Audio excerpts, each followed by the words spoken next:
Have you ever wondered what games you should keep or you should lose? Find out here at Purge Reviews. Here is the Marvel Legendary Expansion Box Champions and their small box set here. The Champions are a teenage superhero team determined to bring the shadowed legacy of the Avengers into a new age of optimism and hope.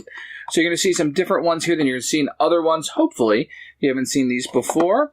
It's going to come with 100 cards. Let's crack it open and see what's inside. The first thing you notice is the rule book is the same as you get in all of these. It's a one-page sheet that's folded up. This one has a few less rules than normal. You have the cheering crowds, which means you play this card twice in a row if you return a bystander from your victory pile to the bottom of the bystander stack. And then a versatile, which we've seen before, lets you scratch or the gold stars. You can have size changing. This means you can recruit the card for 2 less if you played any of the symbol that's required. You're going to have Demolish. Each player reveals the top card of the hero deck, note its cost, and put it on the bottom of the hero deck. Each player reveals their hand, discards a card with that cost. And you have double-sided Epic Masterminds in this one. We'll go over that when we look at the cards. Not a whole lot new in this one. I do like what's here. Let's take a look at the cards, and we'll get a little more in depth in this. We have Tim Booba. He has size changing of all of the different icons. If we're going to look at the Masterminds here, we have Pelagia, who has a Wrecking Crew, Master Strike of 1 and 5. This card becomes a Scheme Twist that takes effect. So that can be pretty nasty. And like always, you're going to get 5 of those with different abilities on them. Fing Fang Foom is a Mastermind. He has size changing of all of the icons, and he'll always bring the monsters unleashed out. And he's going to have a 20 right off the bat, so he's pretty tough. So here we have the schemes that will come with it. Steal all the oxygen on Earth. You have 8 twist. Oxygen level starts at 8. You'll stack the twist next to the scheme. The oxygen level decreases by 1. Then KO each hero from the HQ's cost is greater than the oxygen level. So the more schemes that kind of bounce up, the quicker you're going to go through that hero deck. Divide and Conquer. You're going to have 8 twists and 7 heroes. And you'll sort them by their icons here. You're going to put the 5 smaller stuffed hero decks beneath the 5 HQ spaces. So that's how Divide and Conquer. Hypnotize every human. 8 twists. Add an additional henchman group here. No bystanders in the villain deck. And you'll put a bystander. You're going to put a bystander in the bystander stack alone in each city space as a face-down 2 scratch. Hypno-Trail villain. They don't move. When you fight one, you rescue as a bystander. You can't fight a villain in a city space that has one of these guys there. That can be very brutal. And Clash of the Monsters Unleashed, which is probably my favorite one. It has 10 twists, 6 wounds per player in the wound stack. And then each player chooses a villain from their victory pile as their gladiator. Then the top card of the monster pit enters into a city. Each player's gladiator has a lower printed scratch and the monster gains a wound. This one's really, really fun. I like this one quite a bit. Let's take a look at these heroes. Now, these are going to be some unique ones that you're going to have. You're going to have the Totally Awesome Hulk. He'll have size changing. This will be his 2 scratch that costs 4 coins. And you're going to have the Incredible Mind Awesome Body. He has size changing for black, and it allows you to draw a card and cheer the crowd on. The crowd really likes him. And the Growing Pain. So he has size changing. If you have a wound in your hand or discard pile, KO it, and you get 2 scratch, otherwise gain a wound. So he could be someone who gives you wounds or takes them away, which is great if you get multiple of these. And then his strong one's going to be a 9 in order to get, but it's going to be 5 scratch, but you get a +1 for each extra card you draw this turn. So you want to be able to draw with him. Miss Marvel will be in this set. She's going to have size chaining with red, and she'll have you draw a card and rescue bystanders, which will be very, very important in some of the schemes that's going on, especially the one I really like. She has Big Impact, where she grows much larger, and she has a versatile too, which is nice. Very handy to have that versatile there.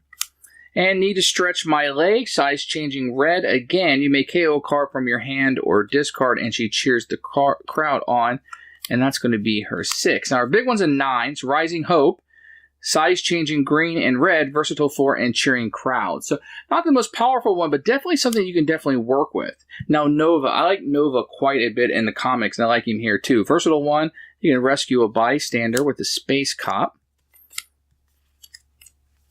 An Interstellar Hero, a versatile 2, cheering crowds, and that only costs 4 coins. So that's the one you're going to see a lot, I think, when you're playing. And then his 5 is the holographic projection. Gives you 2 scratch, but also versatile 3 if you have the blue icon. And his 9 is a Growing Nova Force. Size changing blue and green. For each other card you play this turn with a star on it, you get a +1 star for each other card you played with a scratch icon, you get +1. So if you can get a lot of scratches and or stars lined up together, he can be very, very powerful. So lastly, we have Viv Vision. She's walking Wi-Fi. 2-star there. When you recruit a hero from the HQ, rescue a bystander. That can really get you a lot of victory points if you're playing the semi-cooperative style play. She has size changing here. When you draw a new hand of cards at the end of your turn, draw an extra one. I always like that. That's nice to have extra cards. I like when I draw cards, the type of player that I am. I like having options. And then Versatile 3 with cheering crowds with her 6, but she starts out with a base of 0. And then her big one, 9. Size changing with blue and black. Whenever you recruit a hero this turn, you get +2 scratch. And she starts out with 5. So you really want to be able to buy with her and then use that to attack, which can be really good against some of the villains. And Gwenpool is going to be the last one. Versatile 1, if you have a red, instead it's a Versatile 3, which can be really, really good for such a cheap price. So that's a really good card to get, especially when you get a few of these. This one, reveal the top card of the Bystander deck. If it's a special Bystander rescued, otherwise put them on the bottom of the deck. There aren't a whole lot of Wolverine signals, the yellows, in this deck, so this is where we're going to get some of these at.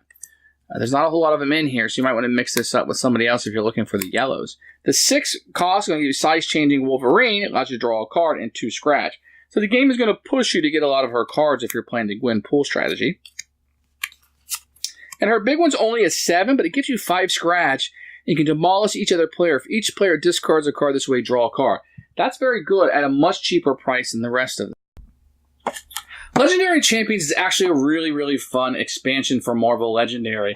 I like this. I actually have read this comic book a little bit through the Civil War. I don't think all these people are in place in that one, but I have heard of it, so I know of it, which is rare for me. I actually like this one a little bit. The characters, you may not know. I mean, there's a Hulk, but it's not the Incredible Hulk.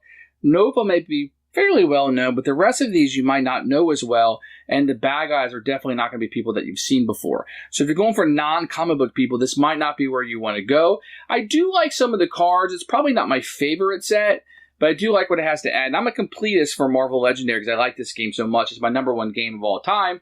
So adding everything to it's very important to me. I like having the different options in the characters, but I do like the storyline, and I really like the schemes that are invested in this one. So if you're looking for some different ways to play with some different masterminds, and you want different characters, they're starting to repeat the characters a lot.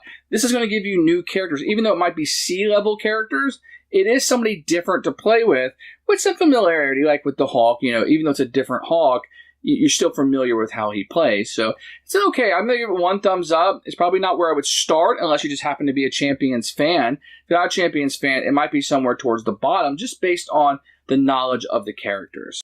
Thanks for watching the video. I really appreciate you tuning in.